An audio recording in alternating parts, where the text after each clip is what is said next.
ये कहानी है रघुपुर गांव की, जहां मोहन अपनी पत्नी राधा के साथ रहता था। मोहन एक मछुआरा था, साथ ही वो गरीब भी था। ऐसे ही एक दिन मोहन अपनी छोटी सी नाव लेकर मछलियां पकड़ने तालाब में जाता है, जहां वो देखता है कि उसके दो साथी रामवीर और दीनानाथ पहले से ही उस तालाब में मछलियां पकड़ रहे थे। मोहन उस तालाब में शांति से मछलियां पकड़ने के लिए अपना जाल फेंकता है और कुछ ही देर बाद मछली फंसने का इंतजार करता है। लेकिन जैसे ही मोहन अपने जाल को ऊपर की ओर खींचता है तो वो देखता है कि उसके जाल में एक भी मछली नहीं फंसी। ये देख मोहन उदास हो जाता है और उसका उदास चेहरा देख दीनानाथ और रामवीर उसका मजाक बनाते हैं। देख रहे हो रामवीर भैया, इस तरह हमारा मोहन यहाँ इस समुद्र में मछली पकड़ने आया है, लेकिन उसके जाल में एक भी मछली नहीं फंसी। हाँ दीनानाथ, तुम बिल्कुल सही कह रहे हो। अरे मछली फंसाने के लिए जो सही जगह देखना चाहिए वो तो ये कभी नहीं देखता, पर ये बेचारा कर भी क्या सकता है। इसको समुद्र और समुद्र की मछलियों के बारे में कुछ पता कहाँ है। मोहन, तुझे यहाँ भी एक मछली नहीं मिलने वाली, इसीलिए यहाँ से चला जा और जाके कहीं और मछली पकड़। दीनानाथ भैया, रामवीर भैया, अगर मैं यहाँ मछली नहीं पकड़ूंगा तो कहाँ पकड़ूंगा? और आप तो जानते ही हैं मेरे घर की हालत। अगर मुझे मछली नहीं मिली तो आज मेरे घर का चूल्हा नहीं जल पाएगा। हाँ तो तेरे घर में चूल्हा जलाने के लिए हम तुझे मछलियाँ पकड़ कर दे क्या? नहीं रामवीर भैया, मैं ऐसा नहीं कह रहा, बल्कि मैं ये कह रहा हूँ कि मुझे यहाँ पर मछलियाँ पकड़ने दीजिए। इतना बड़ा समुद्र है, कितनी सारी जगह है। हाँ तो पकड़ना, लेकिन यहाँ नहीं, किसी और जगह जाकर पकड़। ये जगह हम लोगों की है। रामवीर और दीनानाथ की बात सुनकर बेचारा मोहन अपनी नाव को समुद्र के दूसरी ओर ले जाता है और वहाँ मछलियाँ पकड़ने लगता है। सुबह से शाम होने को आती है, लेकिन मोहन के जाल में सिर्फ 3 मछली फंसती है। बेचारा मोहन अब उसी 3 मछली को लेकर समुद्र से बाहर आता है।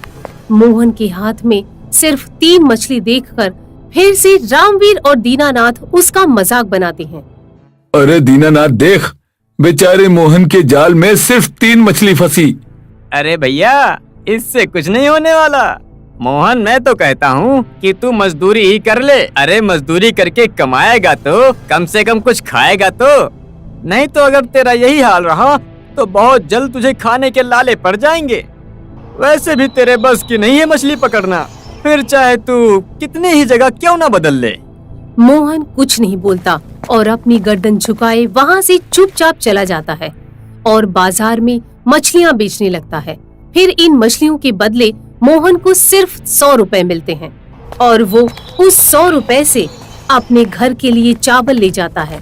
अपने पति मोहन के हाथ में सिर्फ चावल की थैली देख राधा समझ जाती है कि आज भी मोहन ज्यादा मछली नहीं पकड़ पाया।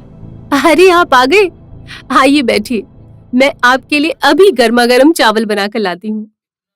इतना बोलकर राधा मोहन के हाथ से चावल की थैली ले लेती है और चावल बनाने लगती है।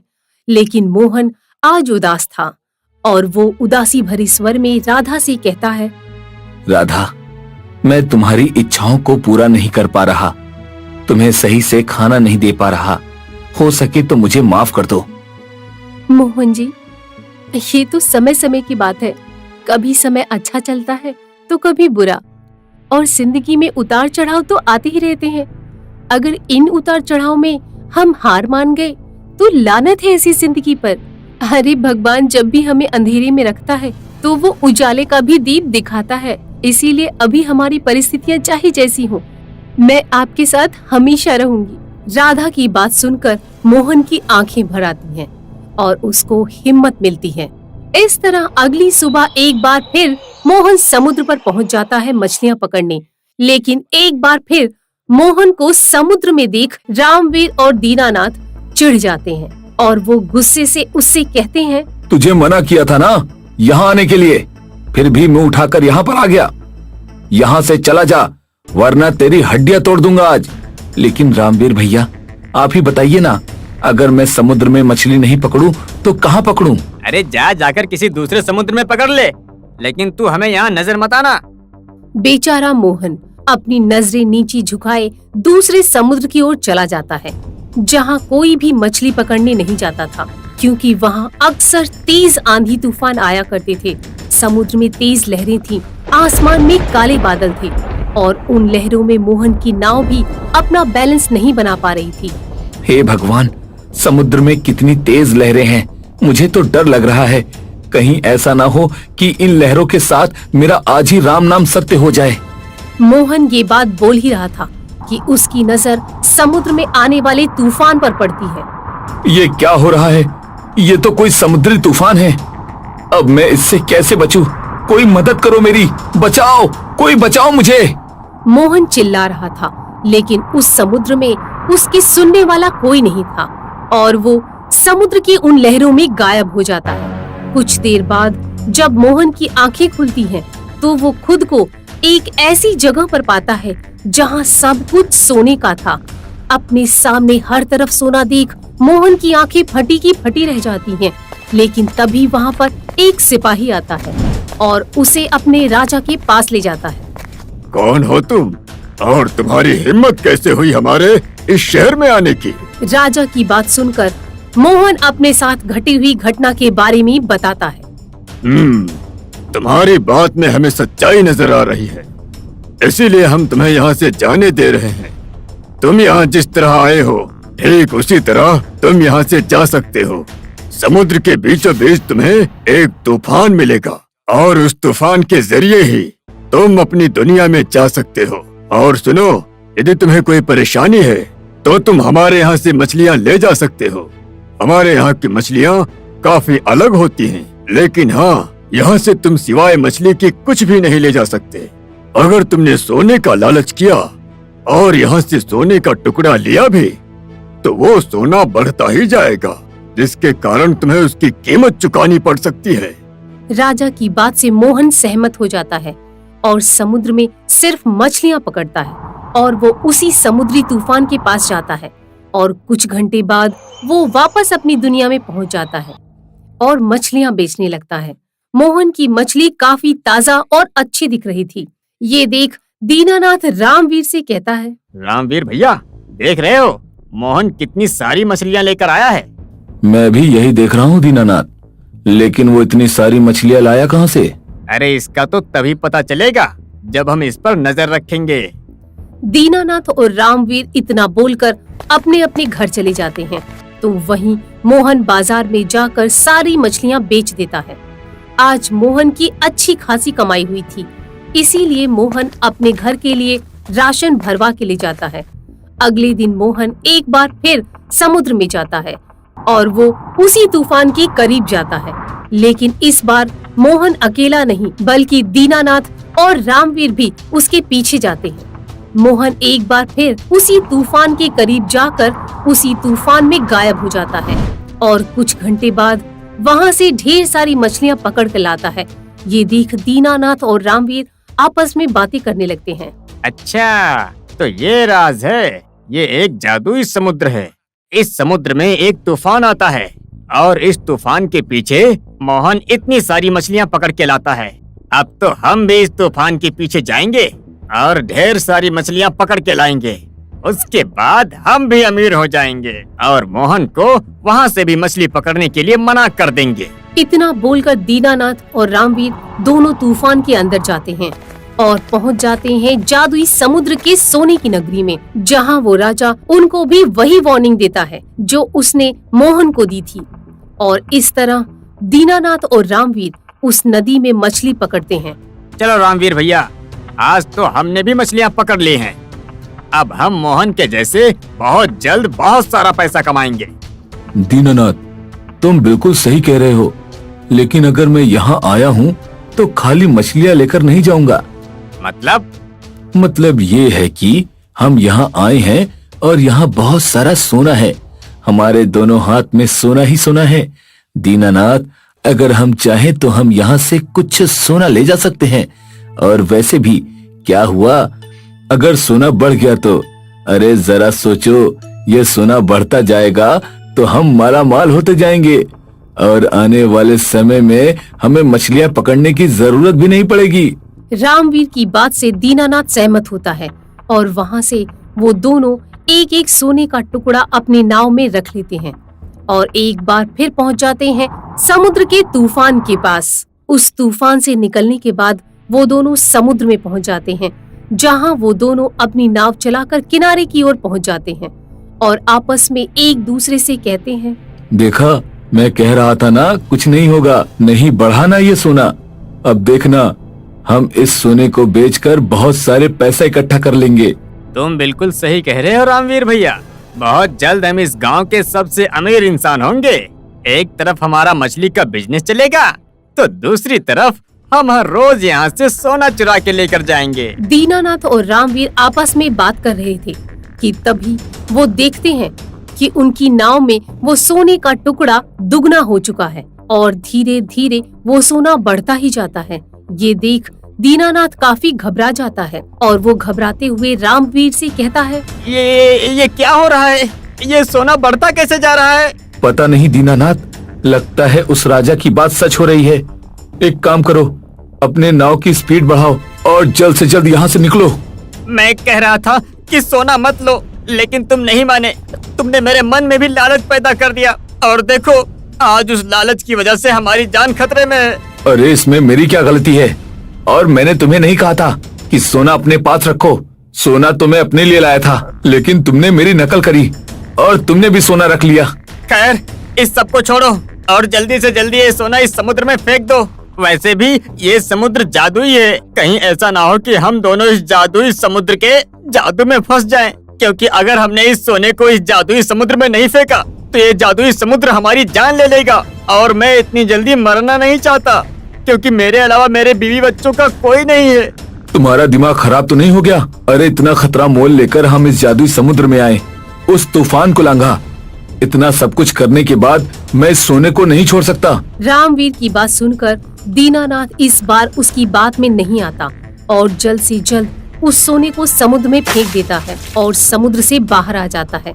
लेकिन रामवीर अपनी लालच नहीं छोड़ता और इस तरह वो जादुई समुद्र में ही डूब जाता है। बूढ़ा शेखर कड़कती धूप में एक खेत में कड़ी मजदूरी कर रहा था। तभी अचानक उसे चक्कर आ जाता है और वो बड़े से पत्थर के ऊपर गिर जाता है। मेरा पैर। शेखर की आवाज सुनकर खेत का मालिक बंसीलाल वहां आ जाता है और शेखर को उठाता है। अरे अरे भाई, अरे उठिए। अरे आप गिर कैसे गए? वो थोड़ा सा चक्कर आ गया था मालिक, इसीलिए बस। तभी खेत का मालिक बंसीलाल शेखर को पानी पिलाता है। शेखर भाई, आप क्यों इस उम्र में इतना कठिन काम कर रहे हो? आपको इतनी तकलीफ में देखकर मुझे बिल्कुल अच्छा नहीं लगता। आप ये काम छोड़ दीजिए शेखर भाई। नहीं नहीं मालिक, अगर मैंने ये काम छोड़ दिया तो मेरे परिवार की भूखे रहने की नौबत आ जाएगी। अरे शेखर भाई, आपके बेटे के होते हुए भी आपको क्यों काम करना पड़ रहा है? मालिक, हर माता पिता का सपना होता है कि उसके बुढ़ापे का सहारा उसकी औलाद बनेगी, पर मैं तो इतना बदनसीब पिता हूँ कि मेरा जवान बेटा होने के बावजूद भी वो हमारे बुढ़ापे का सहारा नहीं बन पा रहा है। ऐसी औलाद से तो हम बे औलाद होते तो ही अच्छा था।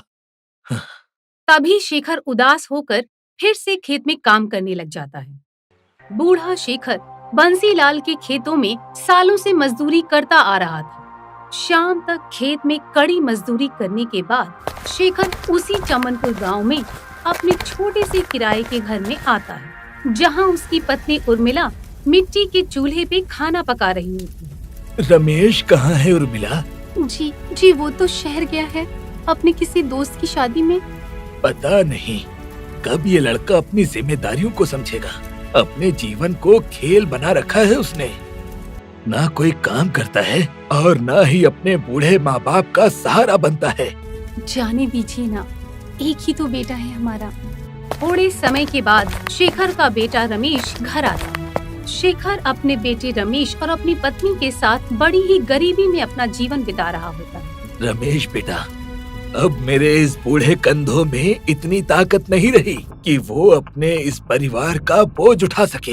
बेटा, अब तू अपनी जिम्मेदारी समझ, कोई काम कर ले और अपने माता पिता का सहारा बन। मैं कब तक इस उम्र में काम करता रहूंगा? रमेश बेटा, तू अब जवान हो चुका है। जब औलाद जवानी की कागार पर आ जाती है ना, तो हर माता पिता की अपनी औलाद से बड़ी आशाएं होती है कि वो अपने माता पिता की बुढ़ापे की लाठी बनेगा। तू क्यों हमें इस बुढ़ापे में इतना दर्द दे रहा है? अब तो कोई काम कर ले बेटा। माँ, आप दोनों फिर से शुरू हो गए। घर में आते ही आपके बोल बच्चन शुरू हो जाते हैं। अरे कह दिया है ना एक बार कि मैं ऐसे मजदूरी वाले काम नहीं करूंगा। जब मुझे लाखों रुपए कमाने वाला कोई काम मिल जाएगा ना, तब मैं काम करूंगा। इतना कहकर रमेश घर से बाहर चला जाता है। रमेश ऐसा ही था। उसके माता पिता उसे काम के बारे में बोल के थक चुके थे, पर उसका सपना कम मेहनत से ज्यादा पैसे कमा के अमीर बनना था। इसलिए वो छोटी मोटी मजदूरी करने से मना करता था। गरीबी के चलते उसने पढ़ाई भी नहीं की। उसकी इसी आदत से शेखर और उर्मिला काफी परेशान हो चुके थे। अगले दिन सुबह ही रोज की तरह रमेश चाय और नाश्ता करके गांव में आकर एक पेड़ के नीचे बैठ जाता है।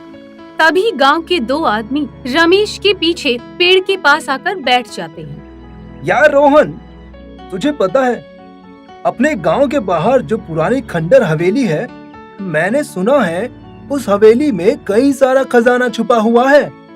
अरे चल ना, हम उस हवेली में जाकर वहाँ से सारा खजाना लेकर आते हैं। अरे नहीं भाई, अब लोग कहते हैं कि उस हवेली में शैतानी साया है। अगर वहाँ हमें कुछ हो गया तो? हाँ। ये बातें सुनकर रमेश के होश उड़ जाते हैं। खजाना? हाँ, खंडर हवेली में। अरे वाह, एक काम करता हूँ, मैं उस हवेली में जाता हूँ और वहाँ से खजाना लेकर आता हूँ। अब खजाने की बात सुनकर रमेश के मन में लालच जाग चुका था। तभी वो घर आता है और एक टॉर्च लेकर घर से जाने लगता है। रमेश, ये टॉर्च लेकर कहाँ जा रहे हो? पिताजी, मुझे खजाने का पता चल गया है, बस वही लेने जा रहा हूँ मैं। बेटा, ऐसे लालच करना अच्छी बात नहीं है। इंसान को मेहनत से दो पैसे कमाकर सुखी से अपना जीवन बिताना चाहिए। लालच करने से इंसान बर्बाद हो जाता है। तभी रमेश अपने गांव के बाहर एक पुरानी खंडहर हवेली के पास आता है। वो हवेली काफी सालों से बंद थी। तभी रमेश खजाने की लालच में बेखौफ होकर उस खंडहर हवेली में घुस जाता है। अंदर से वो हवेली काफी बड़ी थी। तभी रमेश उस हवेली में हर जगह खजाने की खोज करने लगता है, पर उसे खजाना नहीं मिलता। मैंने तो पूरी हवेली छान मारी, पर यहाँ तो खजाना कहीं भी नहीं है। अब कहाँ देखूं खजाना? तभी रमेश को सामने टेबल पर एक बड़ी सी किताब दिखाई देती है। रमेश उस किताब को हाथ में लेता है, जिस पर सामने कुछ लिखा था। क्या लिखा है ये किताब जिसके भी हाथ में होगी वो खजाने के रहस्य तक पहुंच जाएगा। अरे वाह, मिल गया, खजाने का राज मिल गया। रमेश उस किताब को खोलकर पढ़ता है।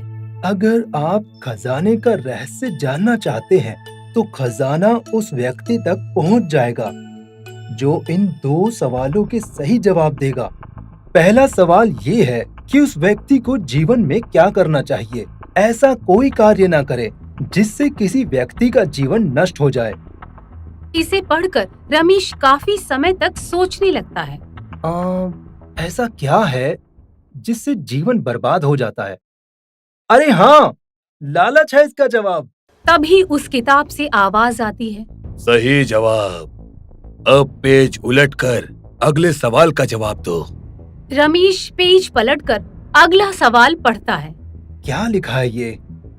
अगर किसी इंसान के सामने एक तरफ दुनिया भर का खजाना रख दिया जाए और एक तरफ उसका परिवार रख दिया जाए और दोनों में से किसी एक को चुनने को कहा जाए, तो इंसान खजाने और परिवार में से किसे चुनेगा? ये पढ़कर रमेश हंसने लगता है। अगर खजाना रहा तो परिवार खुश रह पाएगा। मेरा जवाब है खजाना। तभी उस किताब से फिर आवाज आती है। तुमने दोनों सवालों के जवाब दे दिए, अब अपनी आंखें बंद करो, तुम खजाने के पास पहुंच जाओगे। तभी रमेश अपनी आंखें बंद करता है। थोड़े समय के बाद जब वो अपनी आंखें खोलता है, तब वो अपने आप को एक अजीब सी दुनिया में पाता है, जहाँ हर चीज, घर, पेड़ और गाड़ियाँ, सारी ही चीजें सोने से बनी हुई थी। और वहाँ रास्ते पर पहाड़ की तरह कई सारा खजाना, सोना, चांदी, पैसे सब पड़े हुए थे। और वहाँ रास्ते पर कई सारे लोग घूम रहे थे, पर कोई भी उन पैसों और खजानों को हाथ नहीं लगा पा रहा था। हाँ, इतना सारा खजाना, यहाँ तो हर चीज सोने की बनी है। और ये क्या, रास्ते पर इतना पैसा और खजाना पड़ा है, पर ये लोग उसे उठा नहीं पा रहे। ऐसा कैसे हो सकता है? तभी वो एक आदमी के पास आता है। अरे भाई साहब, यहाँ हर चीज सोने की कैसे है, और यहाँ इतना खजाना और पैसा पड़े होने के बाद भी लोग इसे उठा क्यों नहीं रहे? लगता है सबकी तरह तुम भी खजाने की लालच में इस दुनिया में आ पहुंचे हो। दुनिया में मतलब?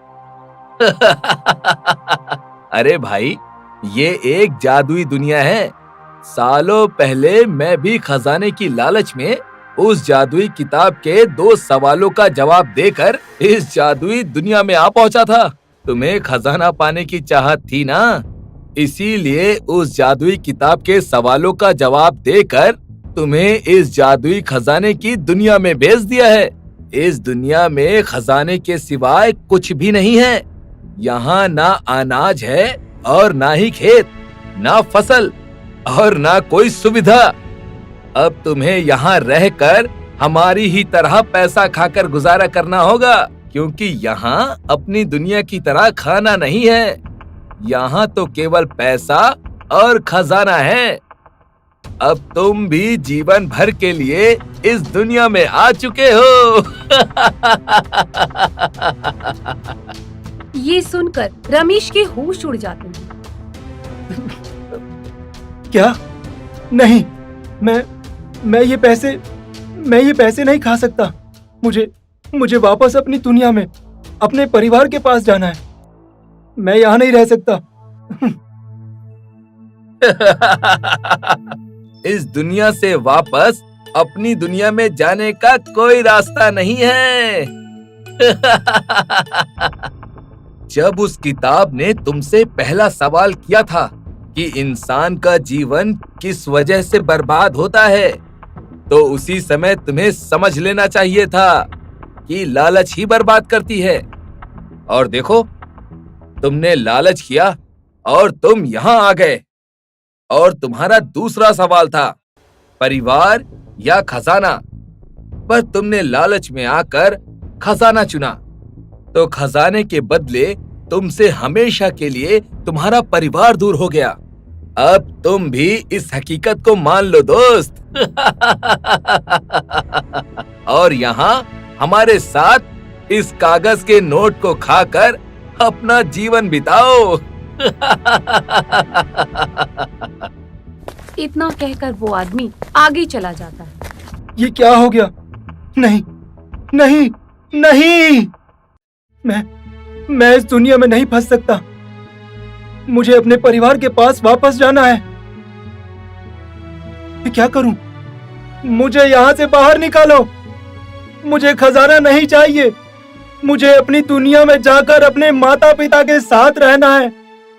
कोई मुझे यहाँ से बाहर निकालो। रमेश चीखता रहा, चिल्लाता रहा, पर उसे उस जादुई सोने की दुनिया से निकलने का कोई रास्ता नहीं मिला।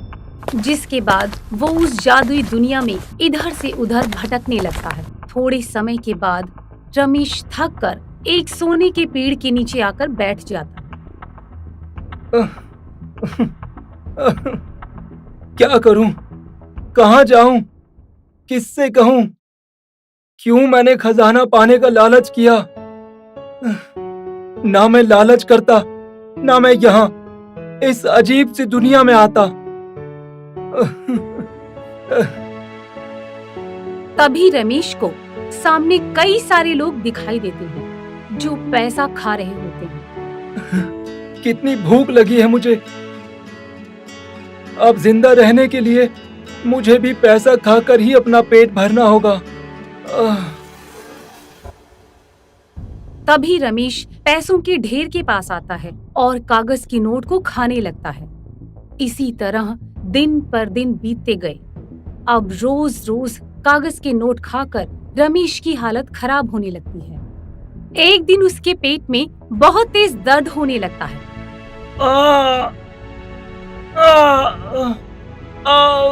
मेरा पेट।